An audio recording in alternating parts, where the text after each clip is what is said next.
Bueno, vamos a hablar de la articulación del hombro. Ya entrando en el tema del estudio ultrasonográfico de las estructuras musculoesqueléticas, debemos recordar que vamos a usar una tecnología en la cual, como lo vimos en la base física, consta de diferentes estructuras o diferentes segmentos, al igual que una computadora tiene sus periféricos, tiene su hardware y tiene su software. Y utilizamos un transductor, fíjense, de lineal, el cual puede variar su frecuencia desde 5 hasta tenemos transductores de 18 o 20 MHz. Este es un transductor que va de 11 a 14 MHz y que nos permite una buena visualización de las estructuras superficiales. El paciente debe estar cómodo. Podemos usar algunos aditivos para que el estudio sea adecuado. Y fíjense que lo primero que hacemos nosotros es identificar el paciente. Todo equipo tiene esos botones, como lo vimos en física, y debemos de escoger, en este caso vamos a escoger pequeñas partes, ¿verdad? Como lo vemos acá, y luego que identificamos al paciente, vamos y escogemos el estudio musculoesquelético, ¿ves? La importancia de seleccionar el preset adecuado. Si nosotros hacemos un preset de musculoesquelético, aunque sea con transductor lineal, pero enfatizado en el tejido nervioso, el equipo se ajusta a penetrar más. Entonces el preset es importantísimo, porque el equipo se autoajusta a la superficie, a las estructuras que vamos a ver, tanto en profundidad como en ganancia, en algunas estructuras como lo vimos, o algunos parámetros como el frame rate, etcétera, tanto para el Doppler como el modo B o el modo de elastografía. Fíjense que cuando seleccionamos músculo esquelético, podemos seleccionar si vamos a hacer un hueso, si vamos a hacer un tendón, si vamos a hacer un dedo, si vamos a hacer un músculo, ¿verdad? Entonces todo eso lo tiene el equipo para poder seleccionarlo. Y si vamos a hacer la rodilla, si vamos a hacer, ¿verdad? Bueno, podemos trabajar en 2D, ¿verdad? Y podemos hacer otros ajustes que se pueden llevar a cabo con el equipo de ultrasonido. Fíjense que el hombro es una estructura compleja, tiene 3 huesos y esos 3 huesos tienen 3 articulaciones. Los 3 huesos son la escápula, la cabeza del húmero y la clavícula. Recuerden que la escápula debemos recordar que tiene una estructura como lo es el acromio, la apófisis coracoide, que la vemos por acá por delante, y la clavícula, que tiene 2 extremos, uno se articula con el esternón y otro con la apófisis, con el acromio, que no tiene que ver, que esa es la que nos interesa, las articulaciones de ella, que el húmero tiene una cabeza esférica, posee un troquíptero, tuberosidad mayor o externa, y un troquídeo, que es una tuberosidad menor o interna, y posee una estructura que es la corredera bicipital, donde discurre el tendón del bíceps. En la tuberosidad externa tenemos el manguito externo, donde se insertan el supraespinoso, el infraespinoso y el redondo menor, y en la tuberosidad menor o el troquín se inserta el músculo subescapular, ¿verdad? Bueno, aquí tenemos las estructuras, como lo podemos ver. Recuérdense que la articulación glenoidea se completa con el rodete o el labro. Y recuerden, como les decía, son 3 articulaciones y un espacio. ¿De acuerdo? La articulación esternoclavicular, que no nos interesa para el manguito. La articulación acromioclavicular entre el acromio y la clavícula, que es esta que tenemos acá. Y la coracoclavicular entre la clavícula y la apófisis coracoide, ¿de acuerdo? Y la glenohumeral entre la cabeza del húmero y la cabeza del húmero y la cavidad glenoidea. Hay unos espacios, el espacio subacromial debajo del acromio, que contiene el manguito rotador, y estos son los músculos más importantes: el supraespinoso, el infraespinoso, el redondo menor, el subescapular, y tiene movimientos de abducción y rotación interna o rotación externa. Entonces aquí tenemos las estructuras. Recuérdense que vamos a tener algunas bursas, ¿verdad?, que van a estar ubicadas en los sitios, como lo veremos más adelante. Esas bolsas sinoviales entre la cápsula y los músculos periarticulares, vamos a tener allí 4 bolsas, pero la más importante que vamos a chequear y vamos a ver la acromio subdeltoidea, ¿verdad? Hay ligamentos pasivos como el coracohumeral, el glenohumeral, ¿verdad?, que son de difícil visualización. Tenemos ligamentos activos que realmente son músculos, ¿verdad? Por delante tenemos el subescapular, en la parte posterior tenemos el infraespinoso y el redondo menor, en la parte de arriba tenemos el supraespinoso y el tendón del bíceps. Los nervios de la articulación, como lo vemos acá, no los vamos a estudiar allí. Y los vasos, bueno, la nutrición viene básicamente por la arteria humeral, la arteria radial y la cubital. Fíjense, la posición para estudiar el hombro.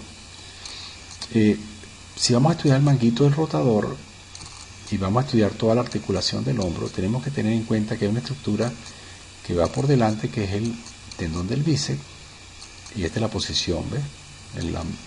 El miembro flexionado sobre la rodilla. Y como decimos, bueno, estas son, si vamos a hacer la parte, se puede hacer, si uno va a estudiar de frente, algunos se colocan por detrás, nosotros nos colocamos de frente al paciente, con el paciente a la derecha, tratamos de que tenga un banquito donde él se pueda rotar, de esos que son rotatorios, y el paciente, tenemos a la izquierda el equipo de ultrasonido, ¿ves? El ecógrafo a la derecha del paciente y lesionado frente al ecografista. Luego, al girar el paciente para la cara posterior en el banquito, ese rotador que decíamos, debemos revisar todos los componentes y comparar con el contralateral.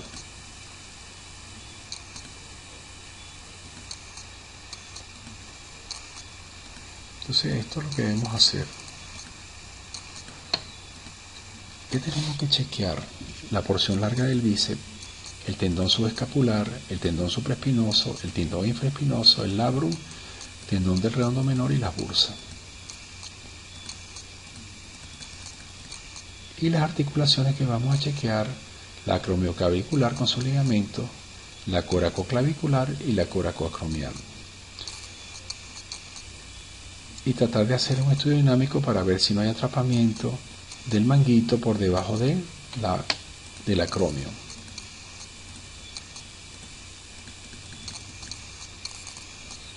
Vamos a buscar algunas lesiones que afectan al hombro, como rupturas del pectoral mayor o atrofia, inestabilidad articular y cambios postquirúrgicos, tendinosis, ¿verdad? Dentro de la lista de chequeo, lo primero que vamos a estudiar es la porción larga del bíceps.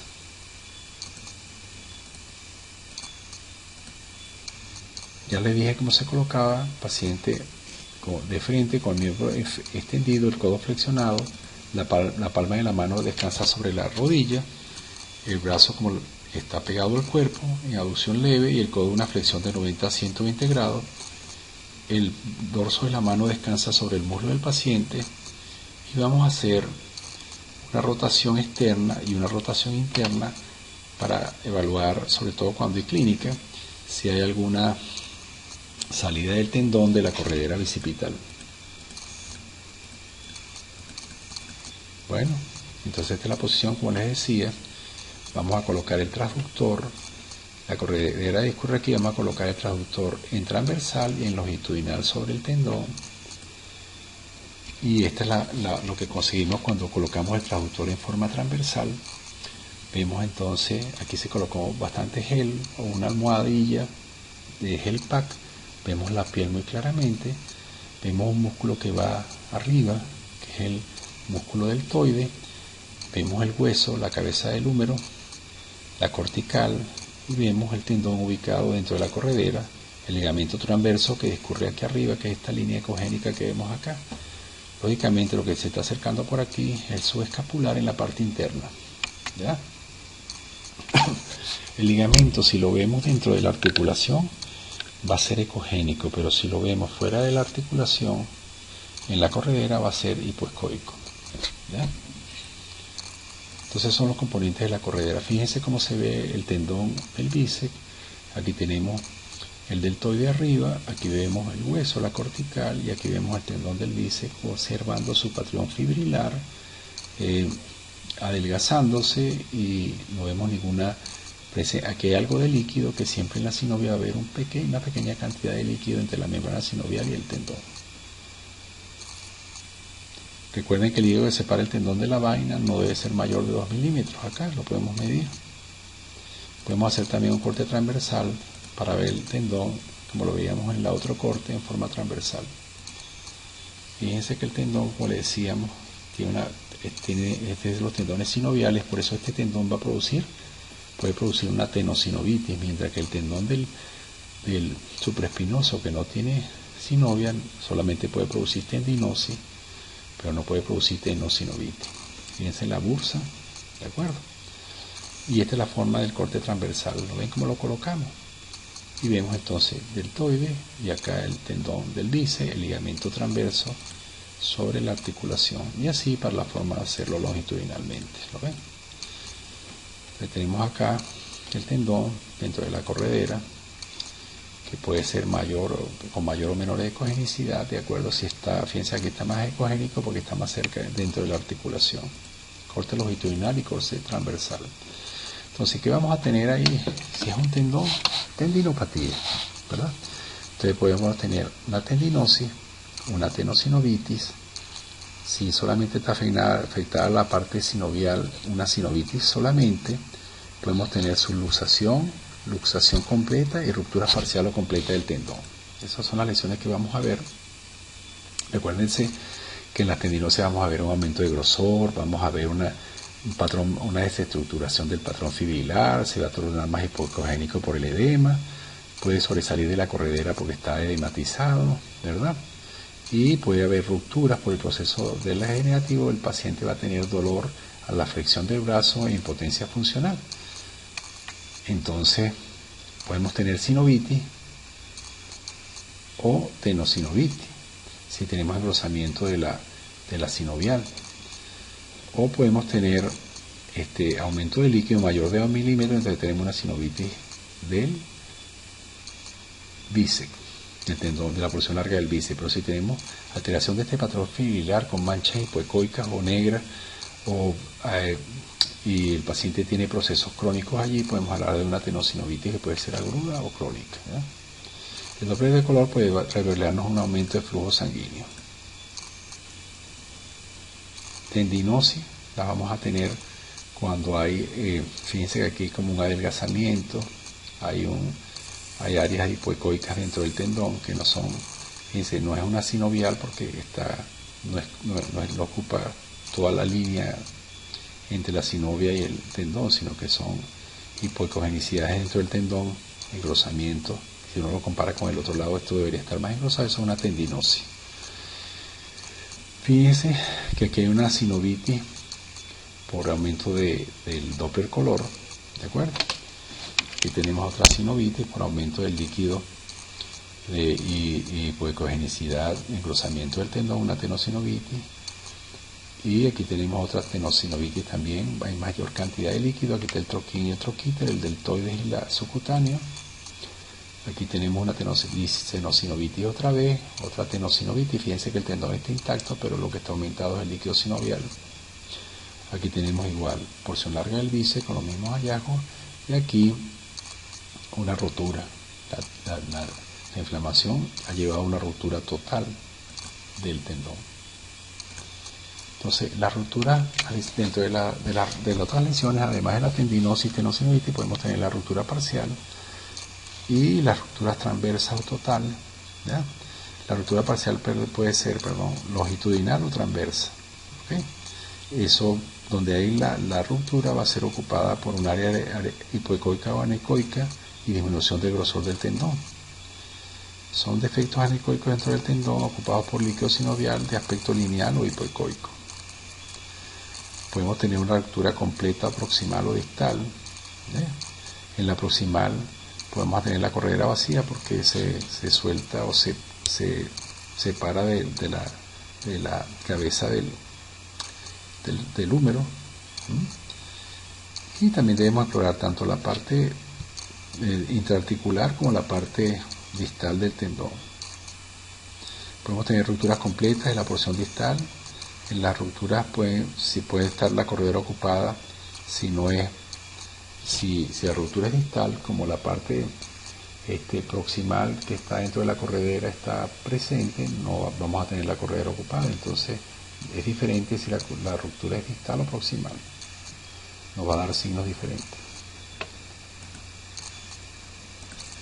Aquí tenemos entonces ruptura intratendinosa. Fíjense, el tendón viene en su patrón fibrilar, se abre aquí y conserva fibras periféricas, pero en la parte central está roto. Ruptura completa proximal, fíjense cómo está un extremo acá y otro acá. Podemos tener ruptura completa proximal. Esto es lo que está ocupado si uno comprime, ve que eso es compresible y se desplaza por un líquido. Tenemos también rupturas totales, como en este caso,